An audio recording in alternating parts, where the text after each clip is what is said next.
That Triathlon Show, episode 60.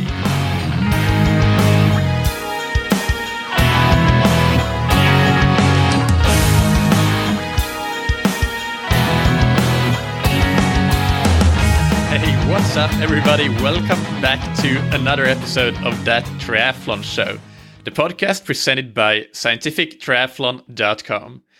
I'm your host Michael, and on today's episode, I bring back the first ever repeat guest of the show, Matt Dixon from Purple Patch Fitness. He's about to release his new book, his second book. It's called Fast Track Triathlete, Balancing a Big Life with Big Performance in Long Course Triathlon. And to give you the short elevator pitch about the book, it's about balancing a busy life where you don't necessarily have a lot of time to train, or that's the premise of this book, that you do not in fact have a lot of time to train, with still trying to perform as best as you can in triathlons, and how it is possible, and how Matt has helped countless triathletes through Purple Patch Fitness achieve that. So this includes how you plan out your triathlon training and manage your expectations, how you should scale your workouts for time and fatigue and traveling and all those sorts of things. I won't spill the beans just yet. We will just jump right into the interview and listen to what Matt has to say about the book. On today's episode of That Triathlon Show, I am very pleased to welcome back the first ever repeat guest of the show, Matt Dixon of Purple Patch Fitness. Matt, how are you today? Very well, very honoured. I'm the first repeating, so good to be back on the show. Thank you. Yes, in episode 13, when you were last on, we briefly discussed and mentioned that you were having this book that is going to hit the shelves very soon, and of course Amazon, and we said that we should have you back on when that time comes, and that time is soon. So your book is called Fast Track Triathlete, Balancing a Big Life with Big Performance in Long Course Triathlon. Can you tell us who exactly is this book for? Well, this book is really, to be honest, a little bit of the opening up of how we do things at Purple Patch, the guiding philosophy, and it really sits at the intersection for the time-starved triathlete who has the aspirations to go and race half Ironman, Ironman 70.3, and Ironman races while trying to integrate the sport into a very busy life. And I think that there's very limited real information out there. So much of what we're pushed in the media is the magical aspirational training programs, but this is really a sort of from the ground up fix for athletes that not only want to cross the finish line, but they want to improve. They want to be able to integrate the sport into their life. But ultimately, the goal is that by doing so, yes, you will get the results that you want in the sport, but also it should improve your health. It should improve the person that you can bring to your work, your life, your family, and your relationships. And so it's really sort of right at that intersection of everything else that we have immovable in our life with, of course, the sport itself, triathlon, which is the thing that we love. So you mentioned there are a couple of things, like there not being a lot of information on this subject out there, and media chatter about the perfect training program, quote unquote. And was that just what made you write this book, identifying that hole and lack of information?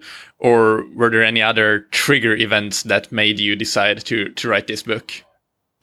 Yeah, I actually, to be honest, I got approached to write the book. I got asked to write it, and the time felt right. I felt like, as I look around, and if we ignore the professional athletes for a while and we look at the status quo for the challenge that most amateurs have, where they have very, very busy lives, I look at everything, and so much of the methodology, so much of the training, so much of the approach is trying to force athletes to fit their life into their triathlon training. And for many years now, at Purple Patch, we've gone about it from completely the other side of the equation. We've said, actually, let's look at these immovable things, these things that we don't want to dilute. Work performance, what you can bring to your relationships and your family and your children, what you can do to your health. We want these to be your foundations. And then our project, our goal is to integrate this sport into life. And so I felt like there was confusion. Every athlete that comes to Purple Patch, there's confusion, there's frustration, and there's a huge barrier to entry. In fact, many people won't even race half Ironman or Ironman races because of the misconception that they have to train X number of hours to get ready, which just simply isn't the case. And so I felt like there was a gap. I felt like we had now really good success with our athletes that are time starved. And so my hope is that the information and the training plans that we provide in the book actually steers the conversation towards pragmatism and away from things that are so dogmatic. One of the paragraphs that I highlighted when reading about your book on the Velosport website was Dixon's laser-focused, effective approach to workouts, recovery, strength and flexibility and nutrition means you can prepare for triathlon's greatest challenges in just 7 to 10 hours per week for half distance and 10 to 12 hours per week for full distance. Could we go into a bit of more specifics here? What does this really look like in practice? Well, it's interesting, and the first thing I should say is if we take the whole population of all of the Purple Patch athletes that we coach and we remove our pros, because the approach for for professional athletes is very, very different than this, because we take their things in life and we suppress them. So because the goal is unapologetically world-class performance. So if we remove them, the average number of training hours that a Purple Patch athlete is doing is between 10 and 11 hours a week. And the reason for that is that we have other things in life that we're not willing to compromise. And yet our results that we have achieved are very good. We've at all levels, all the way down from people that are aiming to be podiums at Ironman and half Ironman races, all the way down to people that just have aspiration to finish. So I think it really stems from, to answer your question, it stems from some out-of-the-box thinking. And to say, okay, this is what do we need to be successful in here? And we have to start with the reality that life is not rigid. It is not a spreadsheet. It is dynamic, it's movable, and it ebbs and flows. And if we had no commitments outside of life, absolutely, I would deliver more training hours. And when the opportunity arrives, if the opportunity arrives to pad with some more training hours because the athlete has more time, we use that. But on an ongoing basis, it's grounded in the belief that consistency over many weeks and ultimately many months, consistency is the key with specific training. And so this training program, and I've delivered 2 training programs in the book, one as a ramp to get ready for a half Ironman distance and one to get ready for the Ironman distance. And it's all within a time-starved mindset. But we've created the training program where it's dynamic and flexible and ultimately scalable. And so in the central heartbeat through the middle of the training program, those hours were suggested as this is what we want to be able to repeat and repeat and repeat in a really sustainable way. And then if life ebbs and flows, you might have to peel off and still retain specificity, but life brings rest days, life brings times when you can't train as much. At the same time, if you get the opportunity, you can do some more training hours. So in fact, in the actual training programs, any given week of training that's delivered in the program, an athlete might need to pick and choose and be pragmatic and only in a single week be able to maybe hit 6, 7, 8, 9, 10 hours a week of training. On the flip side, there's opportunity in the program to get up to 15, 16, 17, 18 hours a week of training. So it's a really unique training program and approach that we've built in there that empowers the athlete to scale based on time restrictions, based on fatigue, and also have a very clear hierarchy of the most important sessions to get in each week so that they retain specificity, even when proverbially life brings chaos, which it so often does for very busy people. You talk about athletic IQ in the book, and is that what you just talked about with the reader or the athlete having the possibility to add a couple of hours of training when life presents opportunities to do so, but also having the responsibility to cut back when that is the sensible thing to do with all the other things that life throws in the way of your training? Is that an example of how you would use that athletic IQ, and how can you develop it and improve it? Yeah, it's a super question. In fact, athletic IQ is a phrase that was sort of coined by a good friend of mine, Jerry Rodriguez from Tower 26.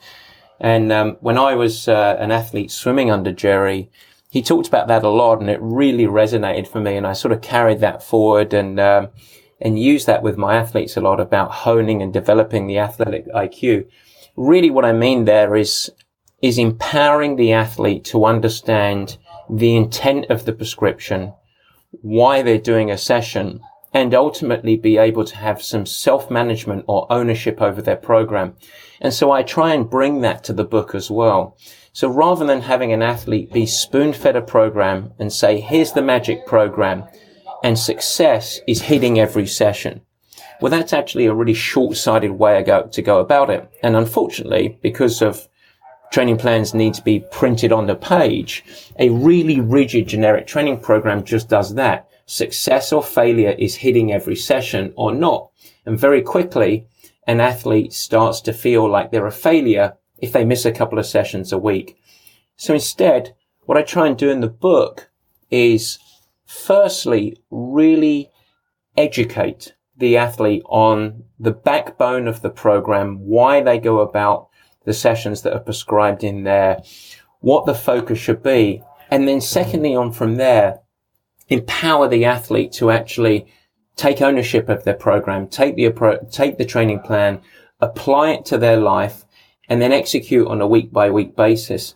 And it becomes very clear, very apparent, very quickly of how to actually self-manage. It's not actually rocket science for the athlete. Once you have a few rules in place, once you understand the key premise of each week of training and the role that it has on your journey, and then you understand the key sessions, the central sessions which the training stimulus is built around, it's not to dilute the value of the supporting sessions. Those are important too. But once you have a hierarchy, and then it empowers the athlete to be able to make smart decisions as they navigate through life. And as an athlete goes through a few cycles of this, a few weeks of this, and a whole build, and ultimately a whole season of training, they start to understand and they start to actually gain confidence in self-management. The outcome of which is, yes, they actually layer on greater consistency. They arrive at races as fit as they need to be, but also fresh, and that's really important. But the second thing is there's a real confidence factor that comes, because they don't arrive the week before their race and look back, which is natural human instinct, look back and think, well, this was the training program, the gold standard, but I only hit 85% of it, so therefore I failed. And that's what we want to try and get away from, because that's what is not necessary to actually be ready for a performance in half Ironman or Ironman distance. And so yes, it's absolutely that. It's the empowerment, it's the self-management, and it's something that starts with my individually coached athletes, my professional athletes, all the way down to the readers of the book that are new to this methodology.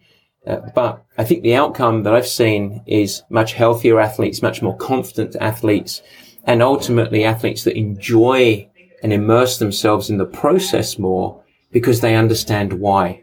And that's really empowering. And that's actually in part the great joy of coaching this way. And a couple of examples of specific topics that are very much related to this that I just looked up from your table of contents is, first, how to scale your workouts for time and fatigue. So can you talk a little bit about that as an example of what the listener can learn right now by listening to this podcast, and go into more detail by reading your book? Absolutely. And let's break it down and do firstly time and then talk about fatigue, because those are the two main reasons that you might need to scale either the duration or the intensity or both of any single workout. So if an athlete is time starved, there may be a 60-minute session, a 75-minute session, a 90-minute session of swimming, cycling and running in any given week. But as we all know, life gets in the way. And what does an athlete do when that happens? You have a 75-minute track interval session with a warm-up, a pre-main set, the main set of intervals for the day, and yet you arrive at the track and you realize you only have 50 minutes.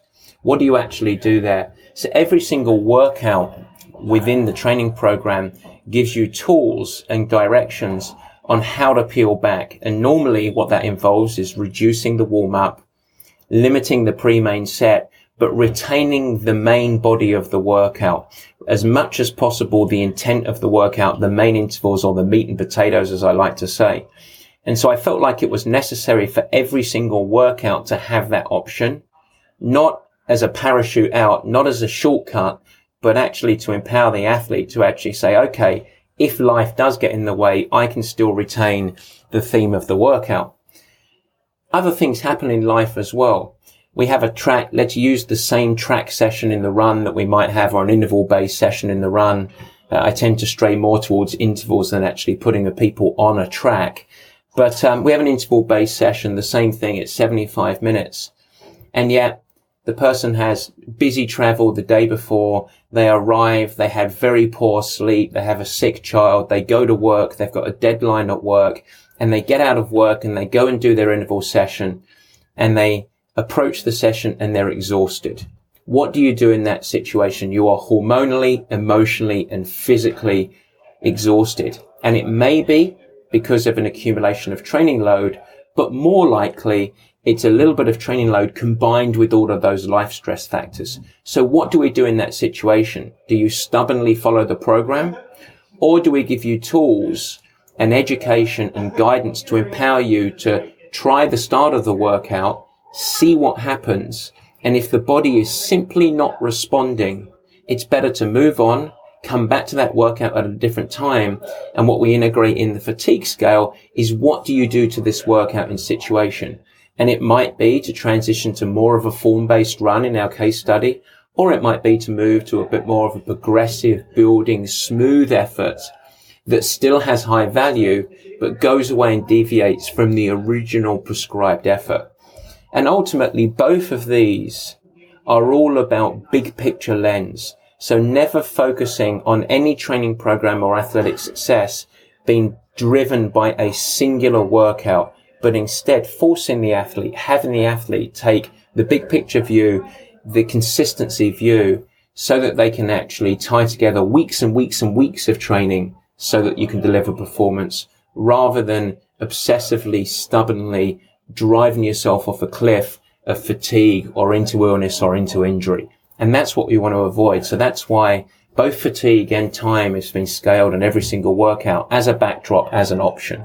Yeah, that's great. And one thing that springs to mind here is a recent interview that I did with David Tilbury Davis, and him mentioning that after first, as you suggest, trying to do a little bit of the workout and see how your body responds, then maybe breaking up the intervals into shorter segments and still trying to get a lot of the work in that way, but not sacrificing form and focus due to having too long intervals. So what's your take on that approach to deal with fatigue? Yeah, I mean, I know David very well, and I think he's spot on in his thinking. He's a smart coach, and I think that there is often we have to first, I guess the best way to answer it is, there is often a difference in the perception of fatigue and your resources, your physical resources you have, and the actual physical resources that you have. And secondly, we don't want to pull the pin on hard work every time you get tired. And so you nearly always, and the training program and each workout prescribes this, and it comes across very clearly in the book, you always have to give the body its chance. And so just because you're sleepy at the start of the day and life has got on top of you, it doesn't mean that you always just say, oh, I'm going to take the fatigue option. You still go through warm up. You still go through the pre-main set. And quite often you go on to have a fabulous training session. And that training session might be as originally prescribed. So that is an option. That's in fact the norm. What you do have though as the athlete on the back end is to say, okay, well, I started to feel the accumulation of life stress. My body still gave me good intervals, which is super. I want to log that in the back of my mind and just remember that. And let's double down on focus of good nutrition, good sleep, and everything else that comes along with it. If the body is truly cognitively fatigued, then there's lots of ways to skin a cat. And one of those options, which is a super option, and some of the sessions in the book have this, is exactly that, scaling down the duration. Don't go 400s, go 100s, but do them well, still get the stimulus, and then don't feel guilty. The only thing I'd add to David on the backside, which maybe he said, and then move on. Don't feel guilty about it. Don't feel like you're a failure. You've still got some high value out of it.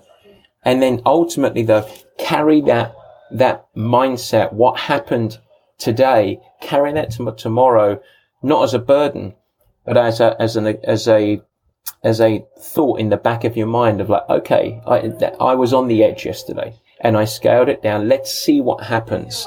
And so it's really, I think what David's saying, what I'm saying is the pragmatic, honest, reality-based approach where you're always looking to yield. You're not looking to pull the parachute every time you get a little bit tired, but you also, on the reverse, both of us are saying, don't just drive yourself off a cliff. Don't say, I must do 10 400s because that's what's written, period. And then you end up getting really poor training with little value, high propensity for sickness, high propensity for injury, and great inconsistency. And that's what really happens for many age group athletes. Up and down with too many frequent sicknesses, too frequent injuries, or ultimately arriving to race day really fit, done the entire training program loyally, rigidly, but poor performances on the actual day that it counts because you're flat hormonally, you're tired, and you can't wait for it to be over. Okay, and then the second example that I wanted to ask you about is something that comes up all the time, and that is, how do you combine a busy traveling schedule with training? Yeah, it's a great question. I mean, travel is the big curse of many athletes. And, you know, that really what we have a whole section, a whole chapter in the book around training and travel. And most of the education delivered on this area is really born out of some of the tips, tricks, and approach and protocols that we use for, yes, our professional athletes, but also a lot of the CEOs that I work with. I'm very lucky to work with some very busy, time-starved CEOs of companies that, of course, have massive travel both across the US, but also to Europe and Asia. And as we've gone through the process, we've had to create a system and a series of protocols to both mitigate or minimize the effects of travel, and also how to tailor and anchor training around that travel. And there are a few very simple things that you can do. At the high end, you can actually manage and manipulate things like light and the timing of eating, the timing of hydration, pre, during, and following your travel. On top of that, it's how you actually weave the training and the mindset that you do, how you organize your days leading into the travel, how do you organize your days coming out of the travel. And then there are really two main factors that you want to consider. The first is in your travel, if you're crossing time zones, are you actually crossing time zones and aiming to remain on the same home time zone that you left from? Or do you need to actually adapt to the new time zone to be able to have peak performance during that session or during the time when you're actually operating there? Of course, in racing, you always want to convert to peak performance at that time zone. But if you're doing a trip from New York to London and back to New York, when you're in London, you may want to actually remain on New York timing. And so in this book, I like to lean into experts in fields outside of triathlon and outside of my own expertise. So beyond what I've learned in the book, we actually have a lot of information, a lot of education, a lot of guidance from Dr. Chris Winter, who's a sleep expert. He works with many of the professional sports teams that are out there. And his singular focus in life is all about performance relative to sleep. And that includes travel for time zones and getting ready for prime performance, either retaining time zone that you're from or converting to time zone. And so a lot of that comes through in the book. And ultimately, we try and then extend that into the training program that we deliver at the end of the book to try and give the person, the reader, the tools to actually be successful. So it's a huge focus because so many time-starved people have travel as a part of their lives. What about some practical things like not having access to a bike during travel and potentially finding it hard to get to pools and probably in many cases also doing very long work days during your traveling? What tips do you have for those kinds of things? Well, it's, there's nothing peeves me more than hearing of coaches prescribing 3-hour bike rides to an athlete that's traveling to New York with only a pair of shoes in their bag. And so the first thing is actually taking a step back. And what we try and integrate as a habit for an athlete that is time starved is this revolutionary thing called planning, very simple planning. And because any given week, any given block of training has a hierarchy of training sessions, and you can see what's coming, you can see the key sessions, it provides flexibility or a certain amount of dynamic nature to the training program. And so it opens the door of opportunity to move some sessions around without diluting the effectiveness or the intent of the prescription. So what we try and have athletes do is take a step back, typically on a weekly basis, normally our Sunday planning as we call it, and we have a look at the landscape of the week. And if there is travel that's coming up, the first thing you have to do is you have to plan for it. And the second thing is that when you are traveling, we have to realize we cannot ignore the stress of that travel. So we can't ignore that travel is a really stressful thing. So we try and avoid having high intensity or heavy stressful sessions on the day of travel or even the day before travel if it's a major series of travel. And then on a more macro level, if we know that the athlete is away for a week, for 10 days, and they're not going to have access to the bike, well, that's okay. That life brings that. That's the same for almost every athlete in the world. That can happen. And so we just modulate the training program. And rather than focusing on what we can't do and what we're missing, instead we use it as an opportunity to focus on what we can do. And the lovely thing about triathlon is that it is one sport, swim, bike, run, but that sport is comprised of 3 disciplines. And so the challenge of triathlon is working on 3 disciplines at once. But so often travel, rather than seeing it unhinging and saying, oh, I can't ride my bike, it provides an opportunity to work on your running and put a little running block in there because you can run pretty much anywhere, and potentially swimming if you've got that access to a pool. And so in the book, we try and talk about the planning of it, the management of it, and also the lens of not feeling like you're necessarily going backwards because one of the disciplines it is impossible for you to execute for a block of time.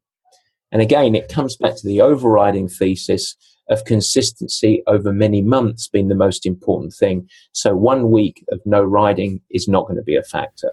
Okay, got it. And then we talked a lot about how different factors affect training, but from a bigger picture perspective and the training life balance in general, how does the book handle that and go into that, managing life along with managing your training, if that question is clear? Yeah, I think it is. I'll do my best. what we start with is a grounding of what we're trying to achieve, and we have to first talk about stress. We have to talk about the big life that we all lead and the immovable factors in life. So most people have work, family and relationships, potentially some travel, hopefully some form of a social life. And then we're looking to fit in this demanding sport, swim, bike, run, and hopefully strength, all getting ready for a long course triathlon, half Ironman or Ironman. But the same principles apply for an athlete that's trying to get ready for Olympic distance as well, I should point out. But these are not mutually exclusive. They interact with each other. They're all a part of the big puzzle. And so I spend actually a couple of chapters in the book framing what success is and how can we actually be successful and what the outcome is that we want. And so with training, we always talk about maximizing your specific training time while yielding positive adaptations. And if you can do that and creating sustainable effort, the net effect should be, yes, you improve across the sport, swim, bike, and run, and therefore you're ready for your events that you're looking to do. But we also talk about the impact of stress with lack of sleep or really good quality sleep, poor nutrition or really good nutrition, making sure that we're ready to perform at work, perform for our family, and everything else that goes along with a big life. And the net effect should be that if we can get this recipe right, and you ultimately, yes, you can improve in triathlon, but the other factors of your life should improve. You should have more energy in the day with better energy balance. You should have better health profile. It should be easier for you to come to better body composition, and overall you should be happier. So that's the outcome that you want. So we have to first explain how that all interacts and what are the key basic habits. And they are pretty basic. It's complex stuff boiled down to very simple applications of what are the key central habits across all of those disciplines that will yield that rather utopian outcome that we talk about. And that means that we have to discuss and implement proper sleep. We have to discuss and implement proper fueling. We have to discuss and implement proper nutrition, hydration, and ultimately all grounded in a very simple, smart application that is driven by pragmatism and the reality of life. And that's why we always talk about performance within context. So how do I actually achieve great performance within context of my life? And there has to be an alignment there, of course. And so I think that goes some way to answering your question. And if not, you can re-ask it. Yeah, it definitely does. And it makes me think about how important it is to have the right expectations and really sit down and do that planning phase that you discuss properly, considering all the movables, the constraints that you have, and considering your training a problem that you need to find a solution to with those constraints and those different variables that come into play. And again, not having the expectation that on 10 hours per week of training, you're going to be the next Jan Frodeno, but you can still be a great athlete when you are consistent and you have those great habits, and that consistency sticks with you for years and years and years. So I think that is probably one of the most important points that we'll get to really understand when we read the book, which, if I'm not mistaken, the pre-orders will ship on the 26th of September.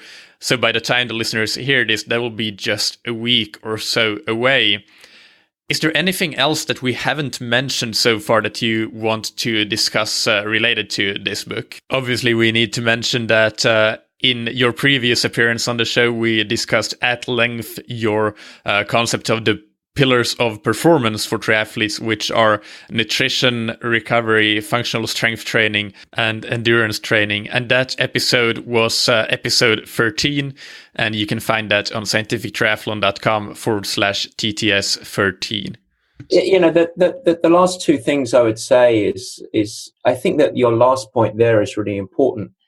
Look, ultimately, in a utopian mindset, if I'm training a professional athlete or someone who has absolutely no restrictions in their life, all the time in the world, and then you would apply more training hours. None of my professional athletes are only training 10 hours a week. And so there's an acknowledgement of that, and that's utopian. But there is a factor that whenever I start a talk and I say, how many hours a week do you have to get ready to successfully complete or improve your performance in an Ironman? And typically people say at least 20 hours a week. And it's simply not true. We've had multiple age group world champions in Ironman and half Ironman distance that have consistently layered on 10, 11, 12 hours a week. Is that optimal if they didn't have any other factors in their life? No, I would apply more training. But in the context of their life, it's absolutely the appropriate dose. And we have to think out of the box to help you do that. But all of those athletes were very, very consistent. They were really healthy. And when they arrived at their races, they basically showed up very, very fit from many months of training, but really fresh as well.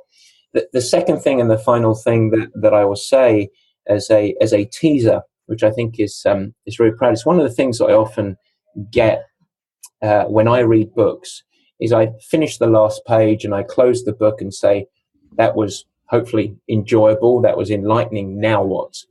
And the reason that I've put in the training program in there is to provide the athlete with a little bit of know what. But the other thing that we've actually added in this book is the central part of Purple Patch, outside of just the normal coaching and the providing of training programs, is education.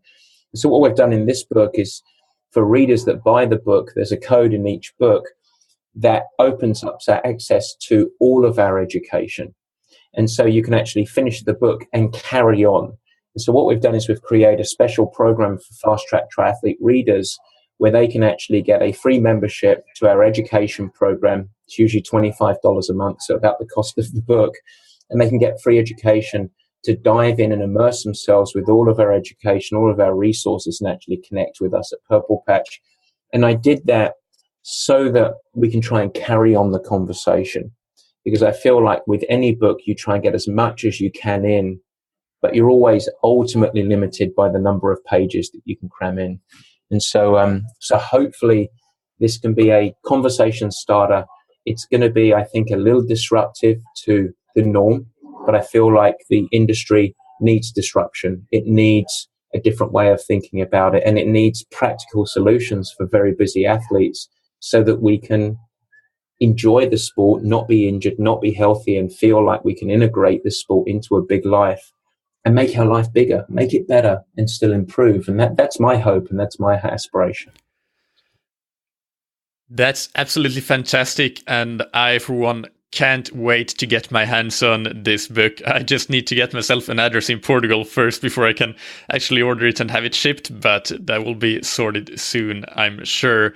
And Matt, I want to really congratulate you, because I think you're spot on with the topic of this book and how should I say, the target group, the target demographic of triathletes, because this is definitely the big bucket of triathletes that you're addressing here.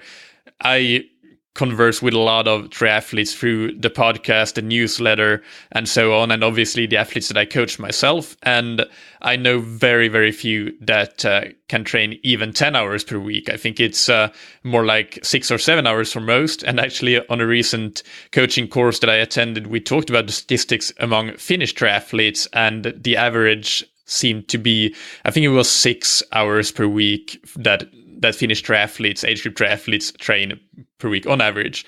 So you've hit the bullseye here with the big bucket of triathletes, and that is fantastic. Obviously, there are age groupers that can train 20 hours per week, and it's great for them, but we need a way to make use of those 7 to 10 hours, or at most 12 hours, that for most of us age groupers is the realistic target. So congratulations on that.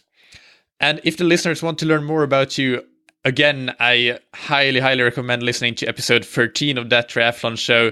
I consider it required listening, really. And then we have your website, purplepatchfitness.com. And on social media, you can be found on Twitter and Instagram using the handle at Purple Patch. We'll have all your links linked up in the show notes. Is there anything else that we should talk about and that you want to mention before we close off the show? No, just that the book is now available for pre-sales. It hits the... It's been printed right now. It's October 14th. It's live, but pre-sales will be shipped before then. And in fact, there is a special offer at Purple Patch right now, purplepatchfitness.com, that if you do order the book from Purple Patch, which will be a signed copy, an autographed copy, you'll also get a special promotion for lots of money off of Purple Patch coaching if you want to take the next step as well. So it's available for athletes right now. So get ordering, get sharing. Perfect. And once again, the book is Fast Track Triathlete, Balancing a Big Life with Big Performance in Long Course Triathlon. And it will be linked up in the show notes on thattriathlonshow.com. This has been Matt Dixon from Purple Patch Fitness. Thank you, Matt, for coming on the show. It was once again a great pleasure. Thank you very much. Really appreciate it. Take care, Michael. I really hope that you enjoyed that episode. And again, please check out Matt's book. I know I will read it as soon as I get my hands on it, which will be soon. And you can find a link to the books on the show notes on thattriathlonshow.com. You can contact me and send me questions as usual on my email, michael@scientifictriathlon.com, and that's Michael with a K, or tweet me on Twitter. My handle is @SciTriat. The next episode of the show, which will be released on Monday, is with Dr. Naora Echebarria. I hope I pronounced that right. And she has been working, she is now assistant professor at the University of Canberra and works with high performance sports. And she has also previously been at the Australian Institute of Sports and with British Triathlon. And we will talk about cycling and running and the physiology of cycling and running performance, and especially when combining the two in triathlon. So again, running well off the bike, as we discussed a few episodes ago. And she knows all the science there is to know about that topic. But we will also get into a lot of practical tips as usual, because that's, at the end of the day, what I want to bring out with these episodes. Please tell a friend about the podcast if you haven't already. That's one of the best ways that you can help me with the show and getting it out to as big an audience as possible. And thank you, as always, for listening. Keep training smart and keep loving triathlon.